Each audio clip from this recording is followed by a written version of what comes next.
If you are a young person, and even if you are 25 or older, and you are spending a lot of time looking at things up close, and you are not allowing your vision to relax, you may or may not have migraine headaches. You may or may not have headaches. You might, and that could be the cause of those. And if your vision is already poor, many of these things that I'm talking about today, perhaps all of them, will improve your vision to some degree. If your vision is starting to go, then doing these behaviors is likely to really enhance the quality of the vision that you will build and maintain over time.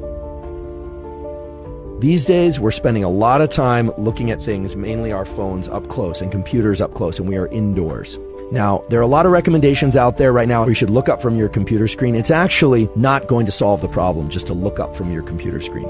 You need to go to a window. You need to look out at a distance. You want to get out onto a balcony. You want to relax your eyes and look out at the horizon. You want to go into what's called panoramic vision and let your vision expand. So, what's the protocol? How often should you do this? You might be surprised, but for every 30 minutes of focused work, you probably want to look up every once in a while and just try and relax your face and eye muscles, including your jaw muscles, because all these things are closely linked in the brainstem, and allow your eyes to go into so-called panoramic vision, where you're just not really focusing on anything, and then refocus on your work. At least every 90 minutes of looking at things up close. You might say, that's impossible. How am I supposed to do that? I'm in an office or I'm in a building. Get to a window, get onto a balcony, and just let your eyes relax. Not just to lighten the load on your mind or to think about other things, but to maintain the health of your visual system. In other words, you want to exercise these muscles, and that involves the lens moving and getting kind of thicker, and relaxing that lens. And the relaxation of the lens is actually one of the best things you can do for the musculature of the inner eye. You can actually train or improve your vision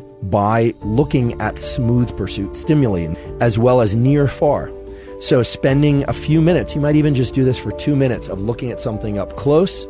That's going to activate these accommodation mechanisms, and then moving it at arm's length and focusing on it for 5-10 seconds, maybe more, maybe 15 or 20 seconds, then slowly moving it into a location and then out. Spend 2 to 3 minutes doing smooth pursuit. There's some programs on YouTube. You can just look up smooth pursuit stimulus. You could do this with a pen if you wanted. Someone else could hold a wand and you could do that if you've got someone that can do that for you.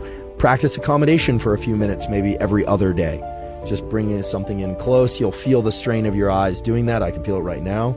Move it out. You'll feel a relaxation point. Move it past that relaxation point where you will have to do what's called a vergence eye movement to maintain focus on that location as it moves out. Bring it back in. It's worth doing. It's really worth preserving your vision. And again, if you're a young person, this is great because then you can actually build an extra strong visual system.